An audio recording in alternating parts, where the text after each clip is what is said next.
Jeremiah from Bigfoot Society here. I've got an awesome interview today for you guys all about the discovering of the last gold mine of Ape Canyon that just happened a few days ago. This is breaking news. You're not going to want to miss this interview. So make sure you're subscribed to this channel to not miss out on any other future interviews and hit the bell icon so you really don't miss out. Tell your friends about this one and let's get right into it. All right, Bigfoot Society, we've got the privilege of talking to an old friend, Mr. Marc Myrsell, and we've also got new friend Jarod Mitchell with us tonight. Marc, how's it going? Oh, excellent. Thank you so much. Of course, you and I are friends, and I try to be a good friend of the Bigfoot Society podcast.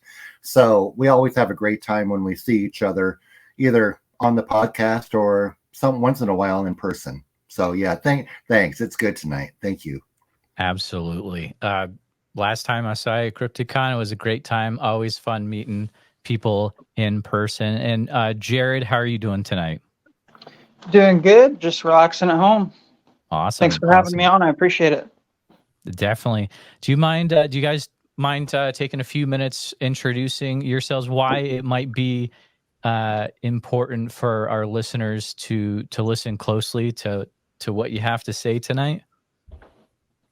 Sure.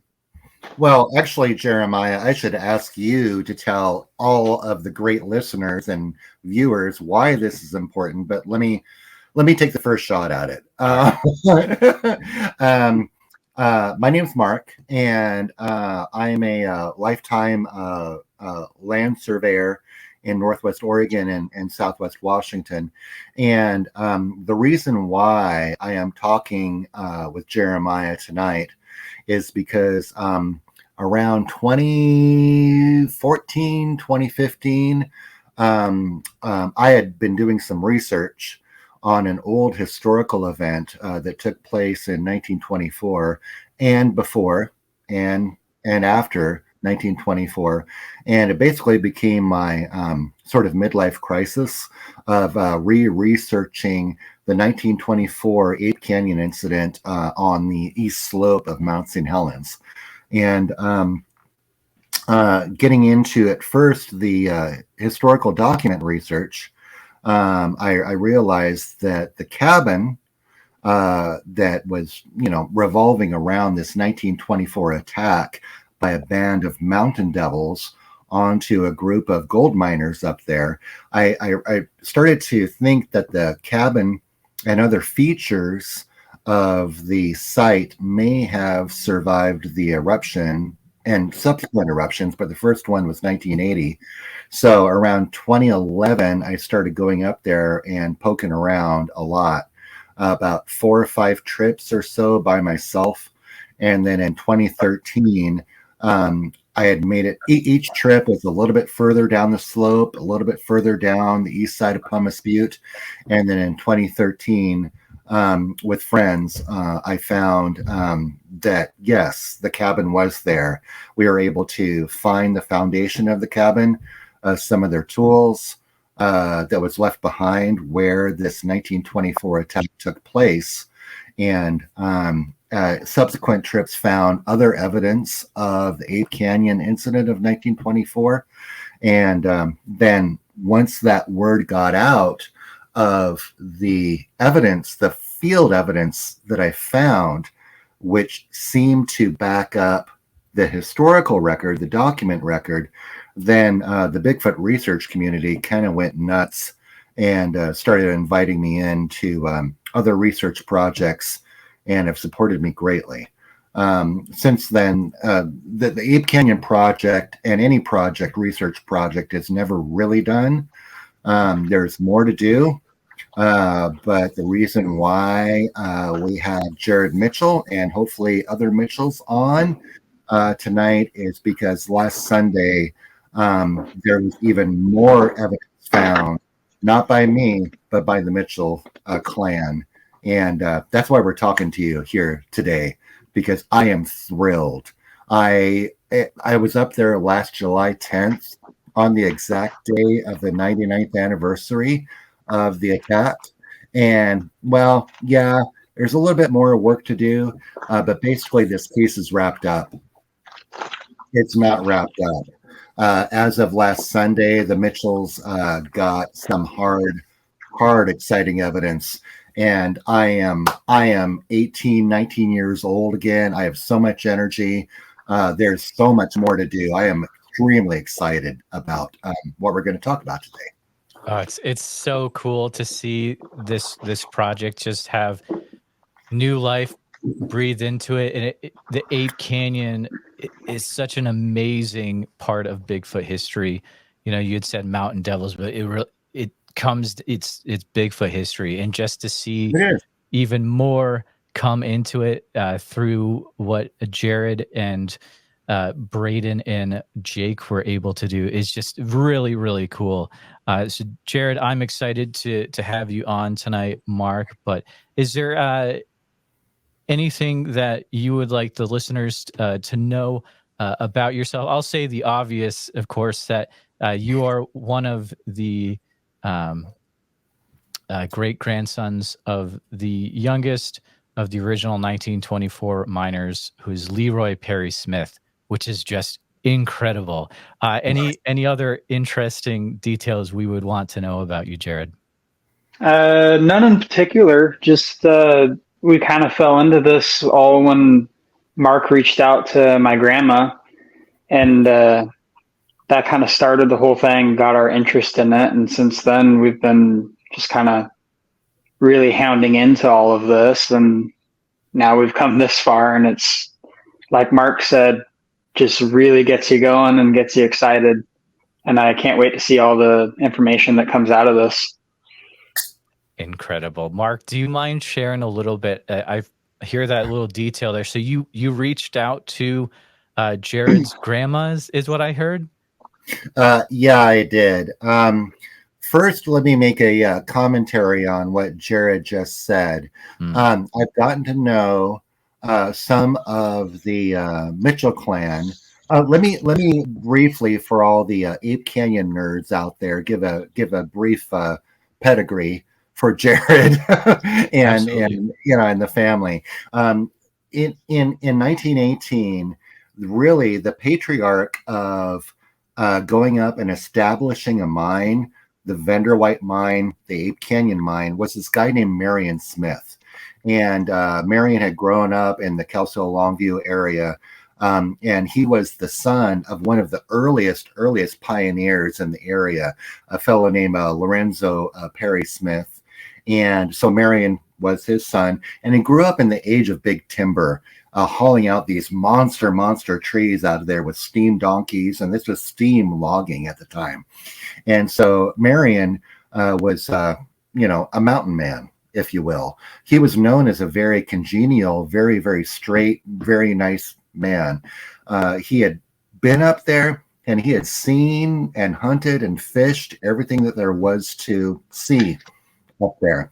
In the Ape Canyon era of Mount St. Helens, Marion was not a spring chicken. During the 1924 attack, I believe Marion was 64 years old. And so they started prospecting up there. And he had the help of his son-in-law, Fred Beck of Ape Canyon fame. Fred had married his Marion's daughter, Mabel. Later on, there were a cousin, Gabe Lefevre, a family friend named John Peterson, a couple of other family friends. But then prospecting starting in 1918, he ended up employing his son, Leroy Perry Smith, in order to go up there, and they established the mine in 1922.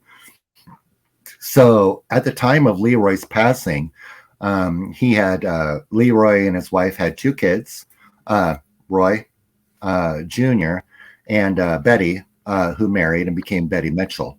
So I had reached out to Betty early on, and because I wanted to know the family's perspective on the Ape Canyon incident, which we can talk more about. The family's perspective about Ape Canyon. So I was able to reach out to Betty, and with the help of Jake's brother, Tyler, another cousin of Jarod's, I was able to make contact with Betty and got an audio interview with her. And then, fortunately, on a conference last January, a Bigfoot conference last January, the conference took place in Kelso Longview, and I was able to get Betty on stage in front of like about 600 or 700 people for a brief interview and a Q&A session. And frankly, Betty is incredibly well spoken, and she's a wonderful woman, and she did great. And frankly, the audience went nuts, because I was like talking about family history, and that's part of evidence of historical Bigfoot research. And I talked about Leroy Smith and how I was able to, get a hold of some of the family. And ladies and gentlemen, won't you please welcome to the stage Miss Betty Mitchell? And yeah, they went crazy. But I do have to give just a brief thing about what Jarod just said. As I've gotten to know the Mitchell family, Jarod, I'm going to talk about you here for a second. The Mitchell family is incredibly soft-spoken and incredibly humble. I think that the Mitchell family should be like crowing like a showboater about how they relate to the Ape Canyon incident.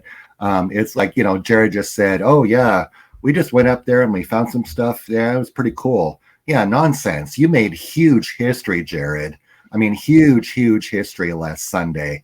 And, you didn't brag about it enough as you should have. So, but anyway, I've gotten to know the Mitchells. I've also been able to briefly a couple of times interview Rod Beck, Fred's grandson. So that's important information to add to the whole story. These interviews, oh my goodness. I know they're for your personal your personal collection, and they help out with your future book, I would imagine, as well, right, Marc? Yeah, you bet. Yep, absolutely. Maybe someday I'll hear them. I don't know. I love listen. I'm a nerd, a Bigfoot nerd. I love listening to interviews. That's why I do interviews. But that's incredible. So you talked to Betty, and then what was the like? What happened then? How did it turn into? Okay, guys, Jarod, how did it turn into? Let's go look for the mine. Like, how did that come out of that situation? Yeah, Jarod, you take this one. Yeah, you bet. So I think it was around a year ago, or it was a year to 2 years ago. My grandma, she started getting really into her lineage because she's never really known much about that. So she went through all of this, and it's kind of weird timing because about a year into all of that, that's when Marc found her. And that opened up this whole other can of worms that she's just always loved Bigfoot, always been into it.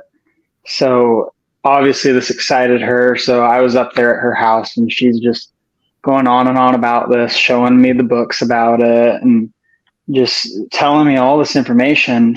And I was like, our family, we don't really keep in touch with everything history-wise with our family. So hearing all this and hearing that, our ancestors have had a cabin in the woods and a gold mine, and how significant of a story for the Bigfoot community that this is, like, obviously it piques your interest. You're going to want to get out there and you're going to want to find more. So about a year ago, I actually got a hold of Marc through the Pacific Northwest Bigfoot Museum. I messaged them hearing, someone has a binder on me and my family, and I'd kind of like to know who has all this information on us. And he showed me the binder. It's definitely a binder or two. And So I asked him a little bit about it, and he told me, the cabin's not really there anymore because it's been so long. It's there, but it's not. It's fallen in on itself and decayed over the years, and it kind of dropped off there. And but then my brother and my cousin got involved too, and that's where it kind of picked up. Like, hey, you guys want to go out there too? So they started talking to Marc as well, and we got a little bit of information. And we went up there, me and my brother, and we attempted at one time. We had an idea where it was, but we didn't have all the information. And so we ended up going up there a second time on Saturday with our cousin as well. And we learned some mistakes on hiking. And it kind of kept going from there. And eventually we got a hold of Marc, got some more information, and we were able to find the cabin. And then my cousin Jake, he's just this little billy goat of a person that he just wants to get there. So he keeps poking and prodding, and he doesn't want to slow down. And he ended up getting down the cliff where we wanted to look. And he's like, guys, I think I found it. And so, hearts start racing. You get down there, rock misses your head a little bit, apparently, is what they told me. But we did find it, and it's just a completely surreal experience to be able to find something like that, not just from the story aspect, but to think that, our family hasn't been there in roughly 100 years, and no one's seen that cave for 50 plus years.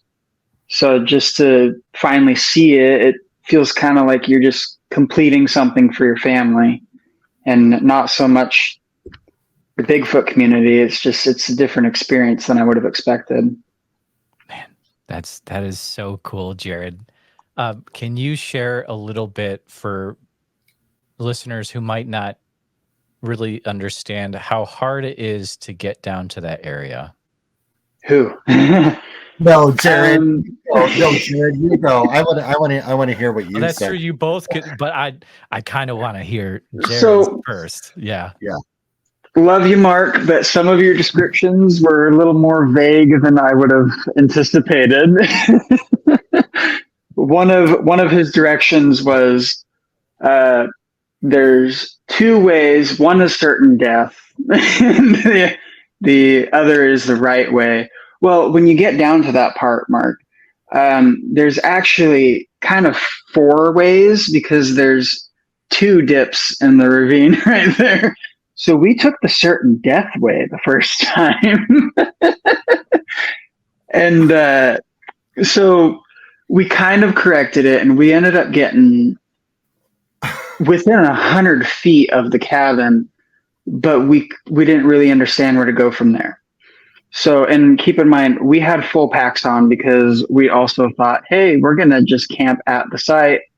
Well, there's no room.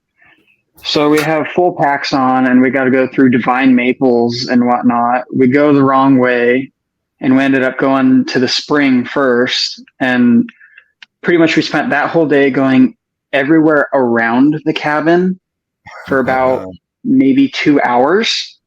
And I mean, like, we walked right around it. The fact we didn't find it was absurd. And so we had to call it a day on that. But that was, I mean, we ran out of water. The trek down was just absolutely steep. And if you don't have rope, probably would not be the best idea to even attempt it. But it's very, very different, because you got to think there's all the ash and the pumice up there. Everything's loose. You don't really have good footing almost anywhere. So you're going down about 600 feet down the side of a cliff, essentially. So it's definitely nothing to look at and laugh and think that, oh, this is going to be an easy trip, which we kind of went the mindset in. So definitely not the best mindset. Right. I want to make sure listeners realize this isn't park your car and then walk a few minutes on a trail that's nice to this undiscovered area. Like you're really, I've talked to a gentleman, Craig Flippy, before, and man, it was almost the end of him from what he said. But Marc, do you have anything to add on how rough and wild it is to get to that area from what you've experienced? Don't go there. Don't. I actually, my friend Brad, Jeremiah. I'm sorry to be distracted. I am sending you maybe a little bit on the email. Yeah, on the email, I'm sending you a little bit of a punchline to maybe. I sent you an image to wrap up the show. Okay. A personal note from Jared's grandmother, Betty, which is like super cool. Anyway, you can share that if you want to. My friend Brad, who's been with me on pretty much every field trip up at Ape Canyon, has told people, don't go up there. Don't. It is incredibly dangerous.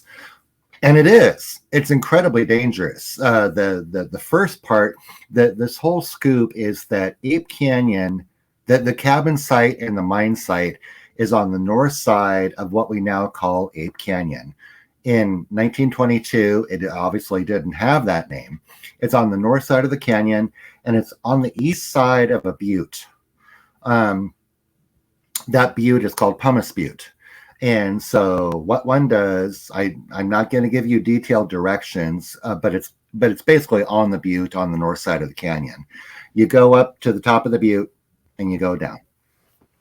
And Jarod, I'm sorry about my vague descriptions and my vague directions, but what else can I do? I told you and Braden, just wait for me. I'll take you right to it. It's really hard to describe. One of the hardest parts is that it's incredibly rugged and it's incredibly dangerous. And I'm here in my chair in my office, and I want to go over there 50, 75 feet. On Pumice Butte at Ape Canyon, that would take me an hour to go 50 or 75 feet. You have, a good foothold. Maybe you've taken a shovel or pickaxe and you've chopped out a foothold. You step on it and it wants to slide out from all the pumice and scree and ash. Or you can combine that with what Jarod talked about the vine maple. The vine maple I've never seen vine maple like this. It's vine maple that is monstrous, that's like 12 feet above your head and incredibly dense. It takes literally an hour to go explore something that's 50 or 75 feet away. So I'm sorry about my bad directions, Jarod. Hey, you drew us a pretty decent map. I will say that. Okay. Once you're there at the cabin site, then my map makes sense. Oh, 100%. Once you get there, everything clicks, and it's just like, okay, everything makes more sense now. But one thing you might not know about us Mitchells is we're a little bit antsy and we don't have patience. So we kind of just go for it. No, that's totally cool. I gotta say, Jarod, I don't know if you have this or not, but I'm going to send you guys an article, a two-part article from the Oregonian. The first one was July 19th, and the second one was July the 20th of 1924. Where I think maybe we talked about this, where Jack Gregory, the sports reporter for the Oregonian, he went up there about the week after the attack. He was one of the few reporters that went up there, but he was one of the few reporters that didn't interview the miners. But what Jack Gregory did is that he went up through Kelso. For whatever reason, he picked up one of the deputy sheriffs, a guy named Charles Dunbar, and his son, and they went up to Castle Rock, took a right, went up to Spirit Lake, and then took the trail south, basically following the miner steps. And they went up Pumice Butte, down to the cabin. What Gregory did in his article was he gave us about 4 or 5 photos. And the way that Gregory did the article was like Stanley's Africa, going into the deep, dark heart of the Pacific Northwest, seeing where these miners were attacked by ape men. So it's like a little bit of hyperbole. But what Gregory did is that he didn't give us a step-by-step direction of how he came in from Castle Rock, Spirit Lake, down through the Plains of Abraham, up Pumice Butte, down to the cabin. But he gave us enough clues and a few photos. Basically, that's what I had to work on in order to find the cabin site. But yeah, we don't understand how you found that. Well, that's going to take about a weekend of us camping out and a lot of beer. And I'll tell you all the details about how that happened. But yeah, the cabin site was found in 2013. Basically, it was a lot of clues, but basically Gregory's photos of the cabin, where you could see in these photos the trees that were cut off in order to build the cabin, and you could see the stumps. I knew that if I could find the rotten stumps down there, I knew I would be close to the cabin. I had confirmed with the Gifford Pinchot National Forest head archaeologist, a guy named Rick McClure, that slope had never been commercially logged. And you can tell because there are some big trees down there still that were prior to the eruption and probably circa 1924. That area had never been commercially logged, and I knew if I could find any rotten stumps that looked like maybe they were cut down, maybe not, I knew I would be close.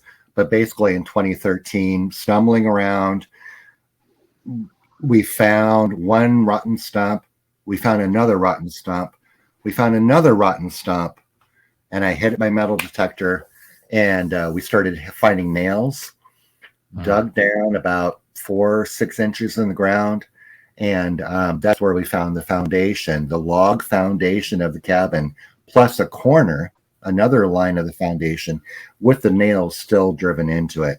We found perhaps Leroy spoon, Marion spoon, Fred Beck spoon. We found a spoon, and obviously twisted bale wire, and I knew we had the cabin.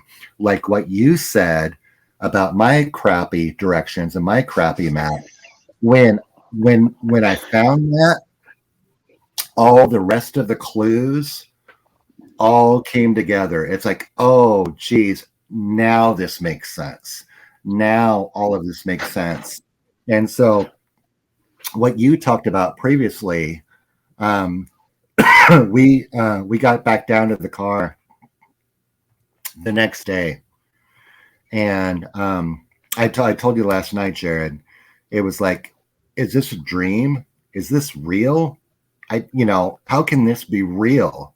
That the cabin site is probably there, and probably we found it. And I think that's probably what you guys were feeling when you found. Oh yeah, the sense of pride that it gives you it's an interesting thing. Incredible. Yeah. I'm going to bring in another interviewee that just is now on stage. Perhaps he will show back up in a second. He just jetted out, but that's all right. We'll see maybe Braden in a few minutes. That was funny. Yeah, he said he was in, so I could text him and see if he can hop back on. Okay. Yeah, I was just bringing him on stage but all good. We'll see what happens. But Jarod, something I wanted to ask you is, what were the emotions? Actually, hold on. Braden, Nice to meet you. This is in the middle of recording for the episode, so you're currently on the Bigfoot Society podcast. But thank you for being on stage with Jarod and Marc as well. We're talking about how you guys discovered the gold mine just recently. How are you doing, sir? Good. Thanks, Jeremiah. Yeah. I just kind of heard a little bit of what Jarod was saying. A whole lot of emotions, but a lot to process. Absolutely. I've got a question really for both Jarod and Braden. And the question is, so you're going down to this area, but what are the emotions that are going through you? Because you've got in mind that, man, my ancestors were in this area and were attacked by Bigfoot in the like, what's going through your mind at this time as you're going down to this area? Braden. They're crazy. 90% of what we were thinking was, wow, these guys are madmen, absolute madmen, to go down what they went down and then decide that that's where they want to build a cabin. That's where they want to dig into the side of the earth. I mean, wow. Yeah, we couldn't really wrap our heads around, like, because, when you go to build a cabin or you go mining, in my head, you want kind of easier access. You wouldn't think. Yeah. Well, dude, Jarod, you go wherever the gold is. That's May true. not be easy. Yeah, but you wouldn't think to go down a frickin' mountain to find the gold.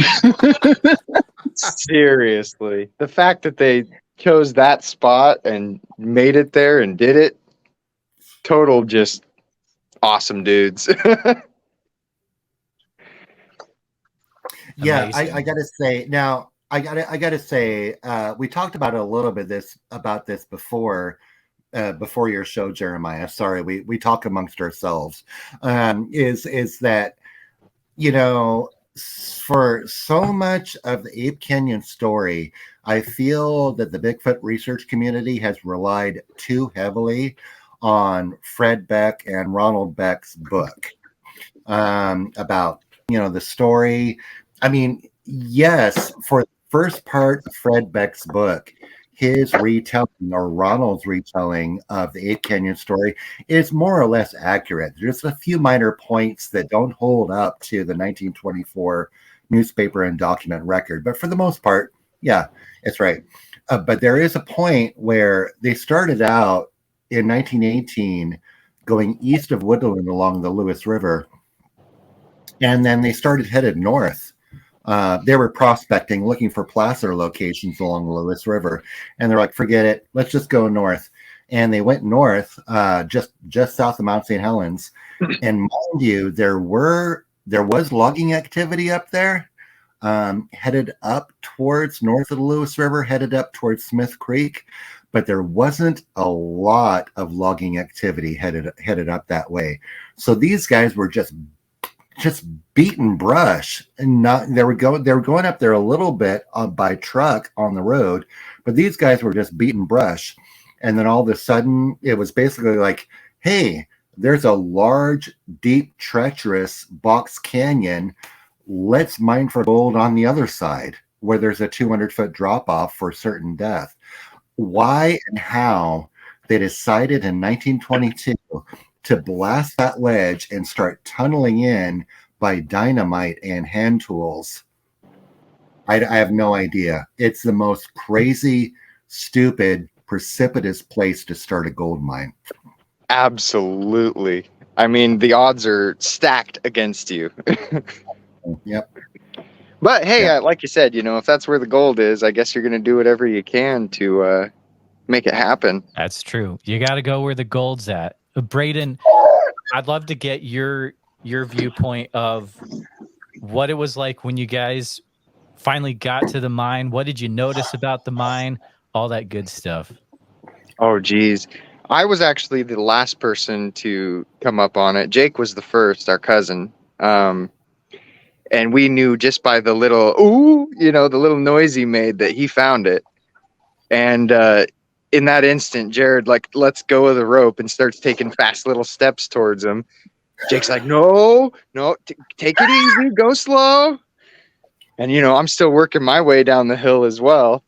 And so being the last person to see it, they were already down there inside it and giggling and hooting and hollering. And just that feeling, that rush when you finally lay your eyes on it, I wasn't ready for it. I can say that much. It's true. It must have been incredible. And so really, I'm sure there's a few people in the audience that are like, were you able to walk inside the mine? Was it like you had to clear stuff out of there, or you could actually go in there and kind of crawl around? Like, tell me more about that. A little bit. So what it looks like has happened, my opinion, is for the last 100 years and the eruption, rocks have been coming. You can kind of see in Jarod's picture there. Rocks have been falling down that, and over time, dirt and sticks and debris have been piling up. So it's basically buried the entrance. You can tell that it goes farther, but we couldn't fit in there. Maybe a small child could, but we couldn't, and we weren't about to try. Don't lie, Jake was about to try. I mean, you're that far, right? It's like, why not? It's so tempting, You want to follow the rules, and you don't want to do anything to, land yourself in trouble out there. But man, it's like you've made it this far. What's just a little bit more. It's in the picture that is on the screen. I don't know if your streamers or any of that can see it. The picture doesn't do the entrance much justice. The entrance to that must have been massive because all the rocks that have piled up, I mean, we're talking 100 years of piling up. It could easily be cleared down to what looks like the ledge that they blasted out, probably about 10, 13 feet down. That's about what I'd say too. So you've got about 10, 13 feet of rock pile that if that was removed, I almost guarantee that opening would open quite a bit up and you'd probably have full access. That's what we're thinking, hoping. Hey, Jeremiah, can you go back to the other mine entrance picture really quick? Yes. That one. So Jarod and Braden, there's obviously this huge pile of scree, but right in front of the entrance there are two large rocks. Do I understand? Obviously, Jeremiah, I haven't been there yet. I told Braden and Jarod and Jake yesterday. I was ready when I got this info on Sunday night. I was ready to pack up and go down like 6 a.m. to go down and check out the miners. But I haven't been there yet. Do I from what you guys just described? Do I understand that I'm going to go into the mine and I'm going to step over those two large rocks in sort of in the mid of that picture? Then I'm going to go down into the mine and that whole fill, I'm going down like 10 feet or so. Maybe not quite, but it looks like there might be about 5-6 feet of rubble that needs to get out of the way. It does look like the mine kind of goes down a little bit, but it's mostly flat. Yeah, and it could just look like it goes down because of the rubble that's in the way. I mean, it could be distorting our underneath what would be the roof. You can see it goes down under, and you can see the rocks that have fallen in. When you see it, Mark, you'll fully understand. It's a little hard to explain, but you'll see in there, and you'll see that yes, this rock. If you move some of it, I guarantee that you can. There's more back there. Okay. It looks like the rock to the right was the rock that they kind of followed, and the rock to the left, it's all banged up and blasted, I think was the rock that they were digging out of there. It looks like they kind of tried to, at least from what I could see inside the mine, it looks like they kind of followed that rock on the right a little bit, kind of followed it around. There's one thing now, mind you, I've never dug a mine. which may be a shocker to you guys, but I've never dug a mine. What I've seen from other evidence of mines of this period is that they would use a hand drill, a star drill, literally just like a bit with a star on the end and with a sledge.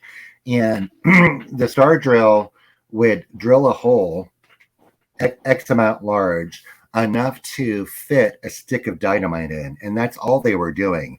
They were just drilling a hole enough to stick a piece of dynamite in. And then they would set off the dynamite in order to blast it.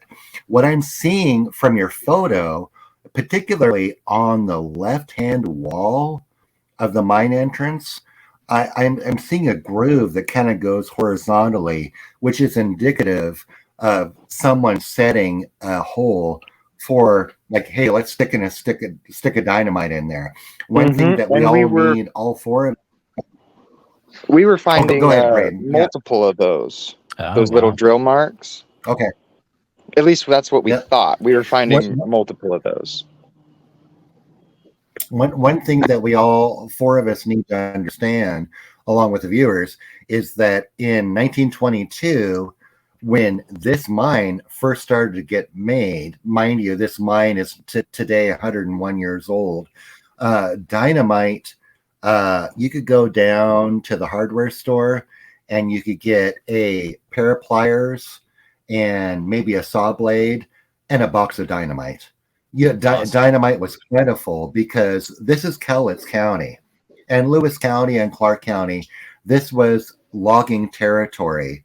And so going down to the hardware store to get a pipe wrench, you could get a box of dynamite too, because that's what everyone needed in our area. Mm-hmm.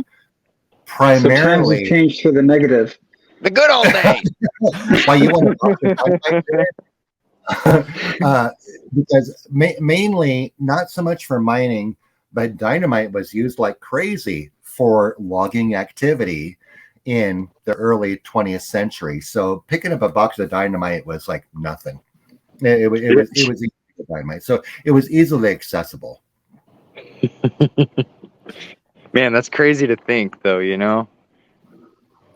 Guys, you're in front of the mine. Did at any point you have a thought that was something like, there's straight up a Bigfoot in that mine right now looking at us? Did you ever have that thought at all? I think no, but I'll tell you a story that some people might take and run with a little bit. All right. Up there, you're going down, you're tied off, you got this rope that's kind of rubbing up against the rocks, and I think that's maybe what did it. But out of nowhere, we're coming down the cliff, and this boulder starts hurtling itself at Jarod. I mean, it's coming right for him. And I mean, Jake and I are panicking, freaking out, trying to warn him. I feel like I couldn't even find words. Jarod is slowly reaching down to pick up a cool rock, and it flies right over him. He had no idea what was going on. Jake and I were, crapping our pants. We just about watched Jarod die, and he was none the wiser. Just big boulder. I mean, fist-sized. It would have just ruined him. Really? Wow. So do with that what you want. That's an interesting story. I still think it was the rope, but.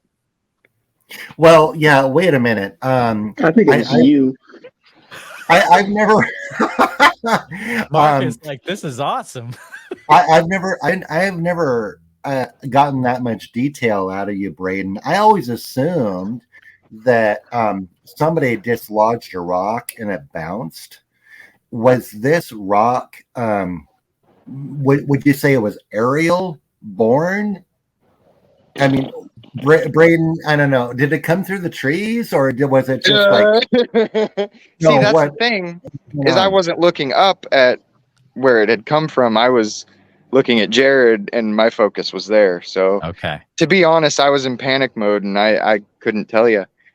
But it's an interesting perfectly bounce over my head, though. Apparently. Sorry, well, Jared, I don't know. Maybe the local inhabitants we're like, crap, the Smith Mitchell family are back after 100 years. I thought we drove them out like 99 years ago, and they like want to get rid of you or something. They're They're going, too close. oh, there's that smell again. We did have, you're up there, you're joking around. We did have moments of, we got to finish what we started. There,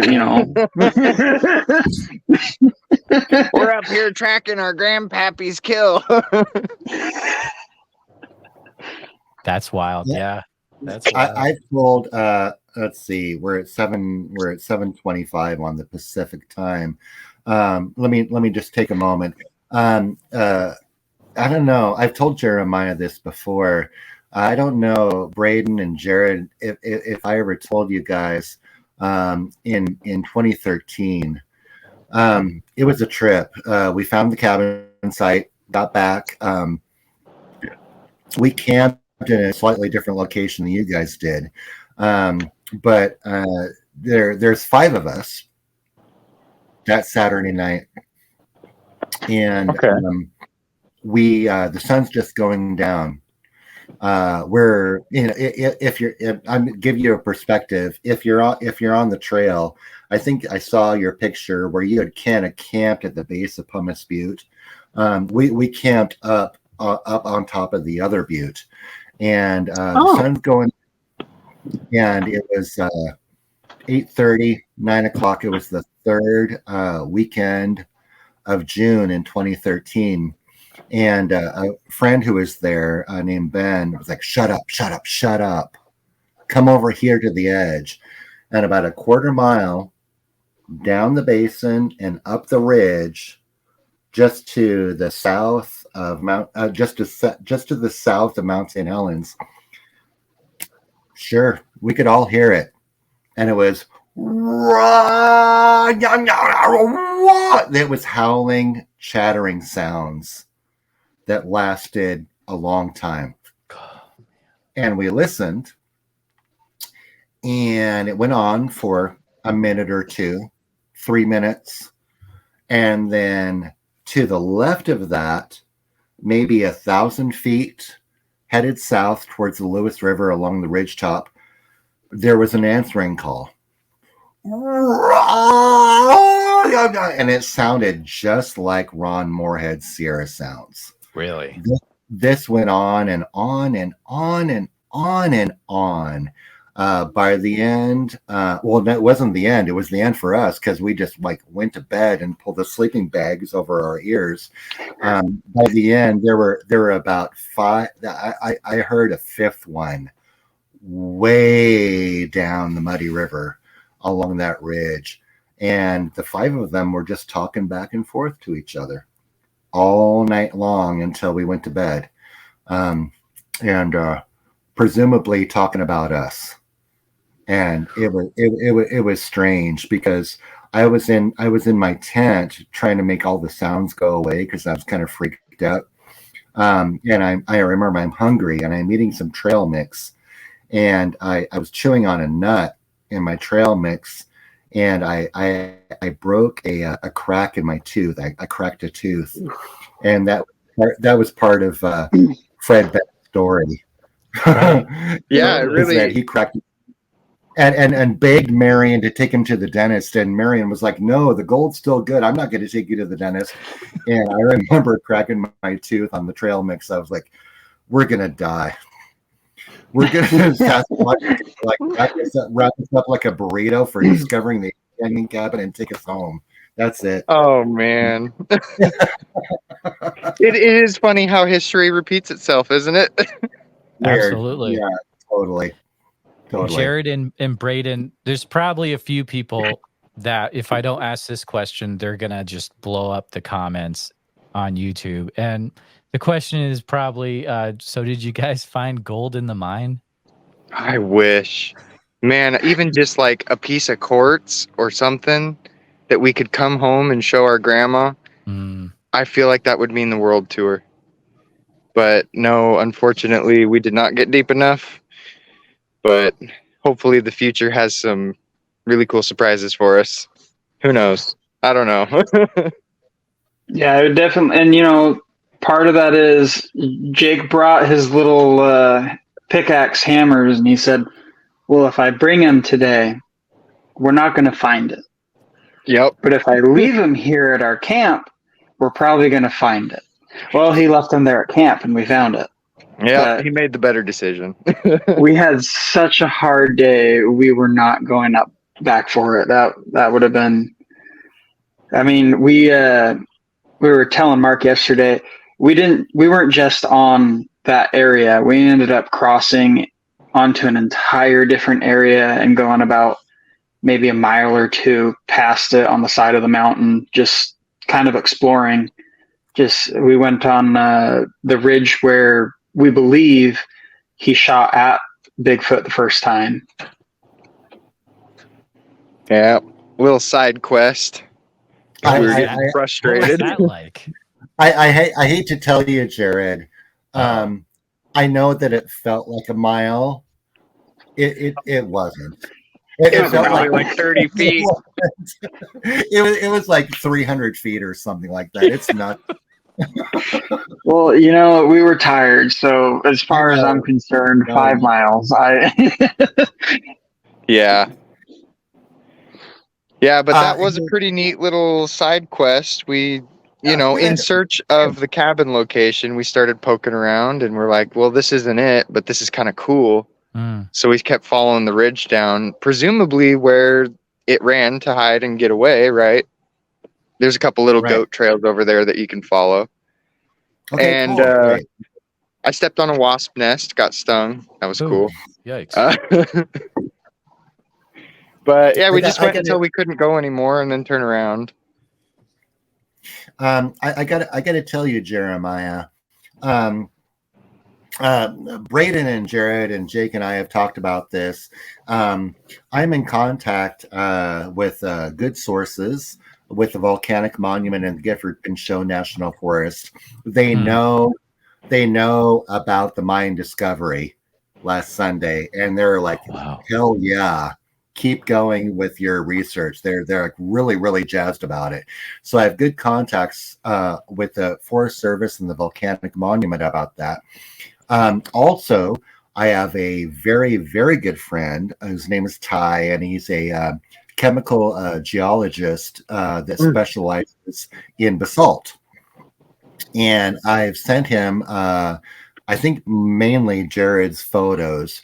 And so, with the permission of the volcanic monument and the Gifford Pinchot, what our plan right now is to take is for me to go down and just take a Ziploc bag of samples and basically have a rudimentary chemical assay of the dirt, rock, gravel that is at the mine entrance, because that's going to be an important part of the Ape Canyon story.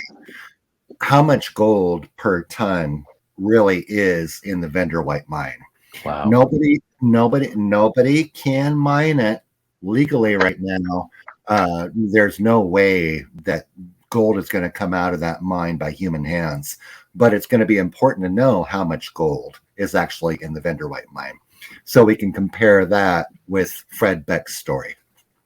That is incredible to think about. Who currently owns this mine, Mark? I would assume you know the answer to this. I do. Okay. It's the United States of America. Okay.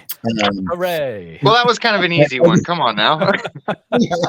No, ever since the United States of America settled all of the land disputes with Britain and Russia and everyone about the Oregon Territory, the United States government has owned all that time for the past 170 years, all underground mineral rights, including this one, including the underground mineral rights in your backyard, Jarod and Braden. You think that you have uranium in your backyard, but it's not yours. It's the United States government. Yeah, and so they'll take everything you own for it. And so what these guys did, what particularly Fred Beck and Marion Smith did, is that they laid the claim with the location notice in 1922. Okay, there we go. And then we also have the proof of labor. The proof of labor needed to be filed every year or every 2 or 3 years. And what the proof of labor is that you file a document after you've laid a mineral claim, in this case, and you say, I have moved this much ore, these are how many days I worked, so on and so forth. And if at the time in the 20s, if you had filed your proof of labor, which is signed and witnessed over a statutory period of time, then those rights, those underground mineral rights, would transfer to you to have you own it indefinitely until you sold it to someone else, just like a piece of land or a house or whatever. The problem is that this is the only proof of labor 2 days or 2 years after the mine was established. It needed to be 5 to 7 years, which was not done. That's a bummer. Sorry, you guys. The exciting part about this document, because I'm a history nerd, is that if you look at this document closely, it says that all work was completed on July the 10th, 1924. They said we worked these many days, we moved this much ore or whatever, but all work was completed on July the 10th, 1924. That was the night of the attack. Oh, snap. Apparently the assays from the gold mine were good, according to Fred, and also Marion said that as well. The assays were good. They were getting gold out of it. They still had, let's say, July, August, September, October, November, you got to be out of there. They had about 3.5 more months of weather to continue gold mining, but they were like, nope, all work is done on July the 10th, 1924. Something must have scared them off. Huh. To I not wonder. complete. Maybe. One thing too, and I like to try to think of the logistical explanations and such too, and it's hard to imagine that he was telling this story to scare people off of their gold, because what it did is it created one of the biggest manhunts in world history. I mean, Absolutely. We're still looking for the guy, but I mean, it's true. Yeah, it's true. It was called the Great Ape Hunt of 1924.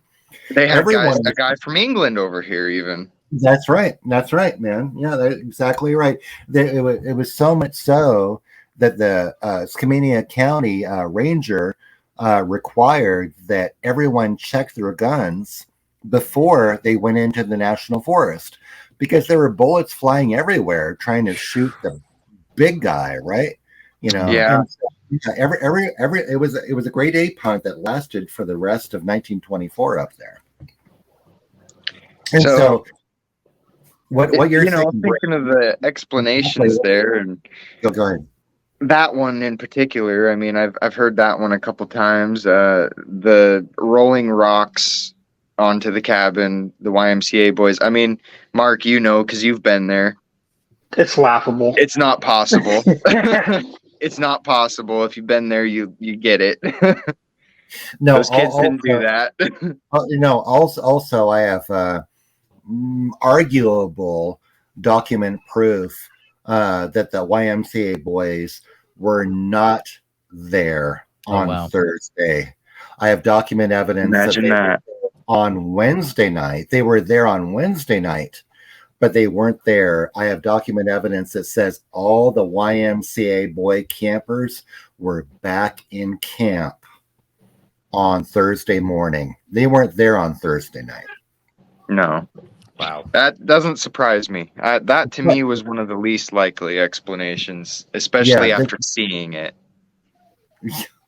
Yeah. And mind you, the YMCA boys camp at Spirit Lake was 5 or 6 miles away. Yeah, and then dark and cliffs. Yeah, Yep. that's to me the least likely explanation. And the one I can't remember the gentleman's name that said he was making the tracks and that he apparently rolled some rocks down a hill onto a cabin in 1924. Jeremiah, Jeremiah, that came from Rant Mullins. That Ah, came from Rant Mullins. He was in a big battle with Ray Wallace over wooden big stompers. Yeah, no. Rant Mullins may have been there, but I mean, all it takes is Jarod and Braden for you guys to be there and me being there. So he's walking along the trail and he knocks a couple rocks off. Those rocks are not going to hit the cabin. And all you got to Nope. do is be there. Look at you, Braden. You're like, nope. And it's like, that's not going to hit the cabin. Rhett Mullins was coming back from a fishing trip from Crane Lake to the south. And yeah, he knocked a couple of rocks off, and that's where the story came from. Yeah, nonsense. That's Yeah. absolute. The fact he's just happens to be hiking above the no. no, that's Yeah. too crazy, dude. After seeing it, yeah. you know why it's not possible. It's Guys, it's been awesome talking to you. I have one final question because I want to respect the time of all three of you. But to Jarod and Braden, what was it like when you were able to tell Betty we found the mine? Like, what was the reaction that you got when you were able to convey that information? well, I want to hear this. Yeah. yet to have seen her in person. My cousin has called her so far, but we still need to go up there and tell her the story and show her the pictures. And to be honest, we're kind of bad grandsons. We should have done it already, but we need to. We need to get up there and talk to her. Yeah, absolutely. Tell her what we've seen. Maybe we could get that planned tomorrow or the next day. We'll have to see what Jake's up to. But Jake said that she was kind of in disbelief and pretty excited. So, Oh, you guys. Oh, I'm not Betty's grandson, but I'd love to go with you. Oh my God. I'm sure you would, Mark. I don't think Papa would like that. No, if there's one person whose opinion matters to me on all of this, it's hers. And oh yeah, if there's any, I mean, if we could find something to bring her and show her, that would make it all worth it to me. That's to me the biggest goal. Yeah, and I think the coolest thing that could come from this is definitely bringing her something from that mine, whether it be a rock to a bucket that was left behind. If anything like that was possible, just for her to have, I think that would just mean so much to her. But oh yeah, we definitely need to respect, all the officials at the park. And that's true. You that is number one for sure.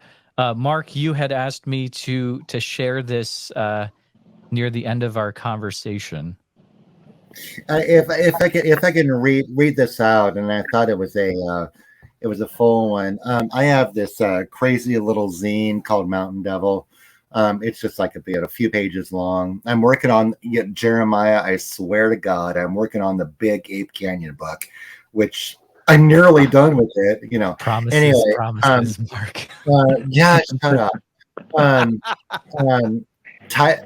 So we talked about this, Jarod and Braden and I, and I had to. I was in conversation with Betty Mitchell, Leroy's daughter, and then I had to take a break from it for a little bit, and I had this conference up in Seattle, and I'm standing there at this conference.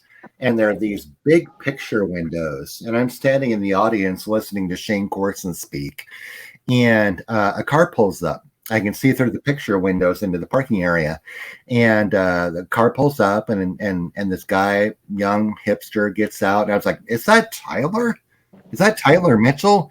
And he goes around to the passenger side, and he opens the passenger door, and an older woman with silver hair steps out, and I'm like, "Oh my Christ, is that Betty Mitchell?" And he leads his grandma into the conference and introduces me to Betty. That's the first time I've ever met her, and that was the day that I got the audio interview with Betty. And so I have this little zine called Mountain Devil, and Betty's like, "I want to buy one of your zines, and I want you to sign it to me." I'm like, "Absolutely, and I'm not going to sell you one of my zines. I'll sign it to you, but I'll tell you what, I will sign a zine over to you, and you sign a zine over to me." And so I'm just like, "Betty, I love you, Marc Myrsell, that blah, blah, blah, here." And she is writing and writing and writing and writing and writing. Wow. And then she hands it to me. This is copy, whatever, 36, and it's Betty Mitchell. It's a little bit cut off, so I have to read it from memory.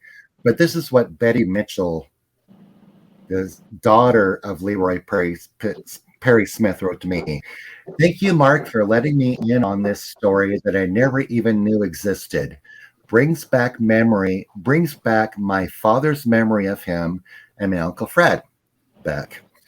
They were good men who were the people you could expect the truth from, so I believe they told the truth." At the bottom, Betty Mitchell.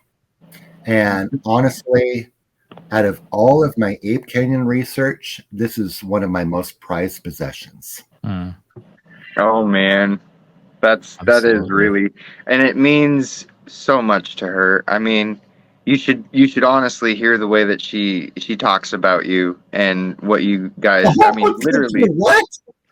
yeah. She talks very highly of you. I mean, really, That's and nice. Oh yeah. you reaching out. I mean, really, you guys kind of. I mean, you kind of changed our lives a little bit. I mean, we wouldn't have it. We'd be none the wiser. I'd still be going to work, making my, paycheck and keeping my head down. I wouldn't be hunting Bigfoot and lost gold mines and adventures and. So I Getting owe back you in some shape. thanks for that. Yeah. Oh, yeah. You're welcome. Yeah. But Thank I will say, Marc, God. I'm really looking forward to that book that you're writing coming out because, like you said, it's hard to find this information and it's hard to determine which parts are the important parts of the books that are out. So the fact that we're going to have essentially a tell all, and I mean, from the work that I've seen you do, it's so thorough and accurate. We're just going to have so much to go off, and I can't wait to read it and just get all the details. It's pretty exciting. Yeah, Jeremiah, I know we're running long, but there's one thing I tried to get to in a project last night, which I won't drop names, but something that Braden and Jarod and I did. I didn't get to this last night. I want you guys to hear it. It's an old soapbox of mine. Um, I was invited into the Bigfoot research community because of my preliminary research into Ape Canyon, right? And I learned very, very quickly. I was graciously invited into the Bigfoot research community. And since then, I've met people with bigger brains than I will ever have. I've met, microbiologists, microscopists, I've met anatomists, all these names that I could name. And I've met so many cool people in the research community. I, humbly speaking, am the historical research guy. If someone brings me a cast, if someone brings me a photo of a print, I don't know what to do with it, but I do know who to send that information to have them look at it. I'm going to have Cliff Berkman look at it. I'm going to have Dr. Jeff look at it. If I have a sound recording, I'm going to send it to Chris Spencer or David Ellis with the Olympic Project. I don't know anything about this, but they have given me so many leads on historical projects, historical Bigfoot research projects, and I am very, very grateful to them. And that's proven to me, it's friends working with friends, researchers working with researchers, and that's the only way that the Bigfoot research community and this database is going to go forward. That being said, Jarod and Braden, you're part of that. You're my friends. You have established so much shit last Sunday that is going to go stellar for this whole project. And that's part of my point, is that it's friends working with friends. It's those who are interested. The networking of it. Yes, exactly. So the book is the book. Who cares?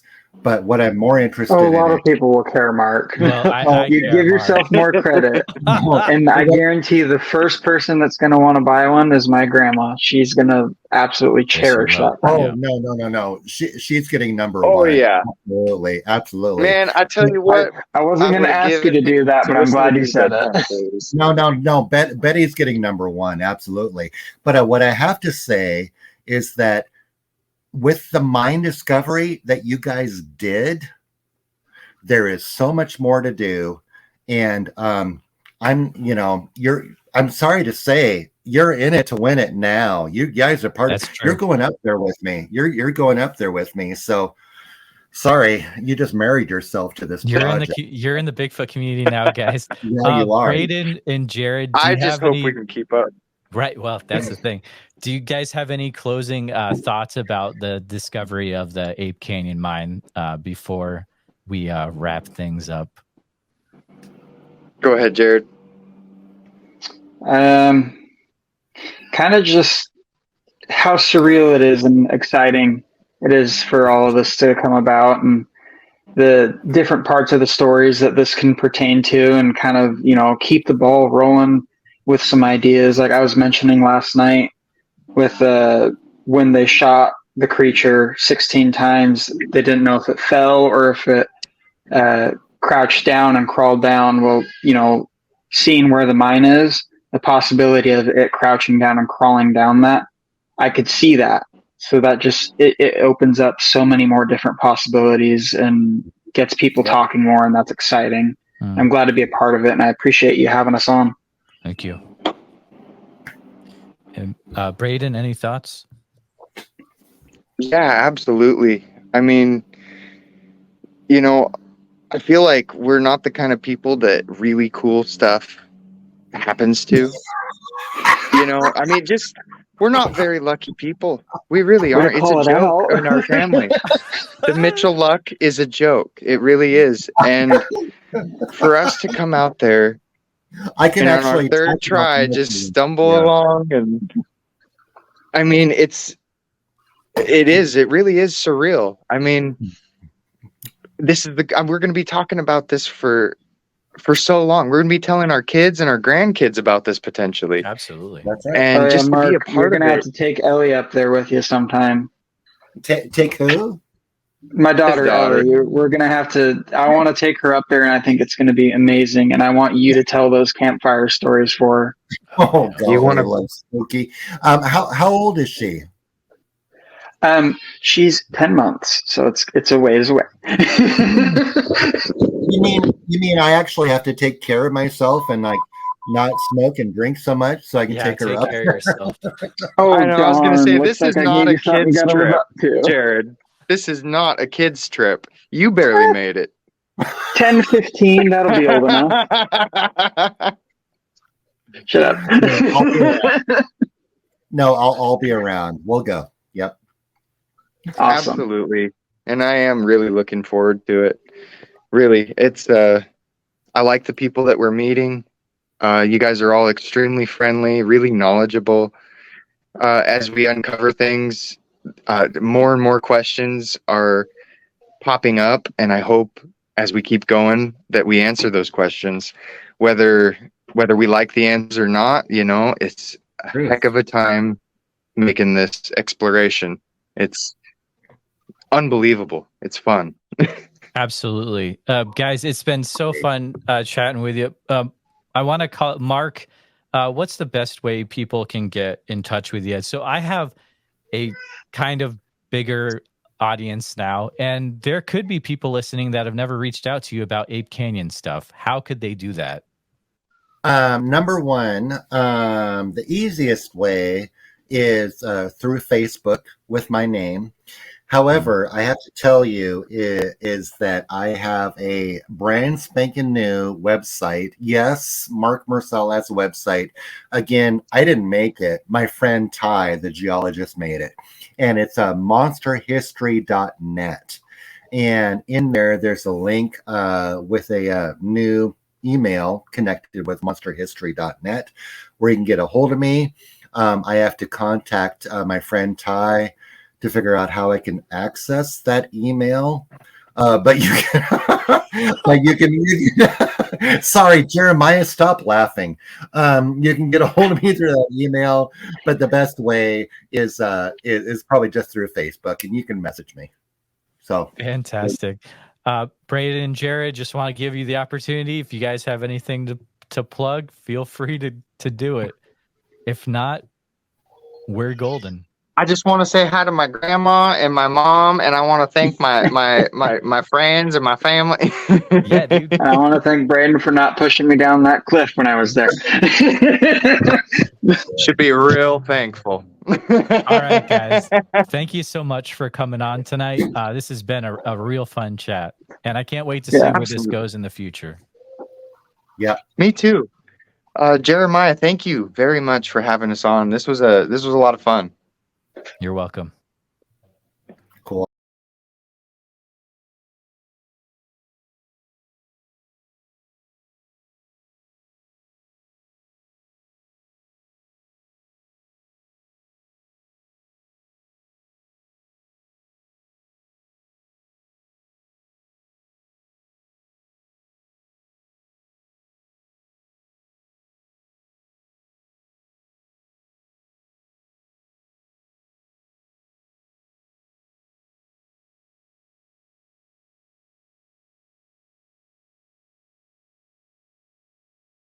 Did you make it through the credits and you're still looking for something else to do? Check out the playlist there or there. I don't know, but it has more Marc Myrsell Ape Canyon info. This interview goes even deeper into the whole Ape Canyon story. Check it out next and make sure you're subscribed. Thanks for watching.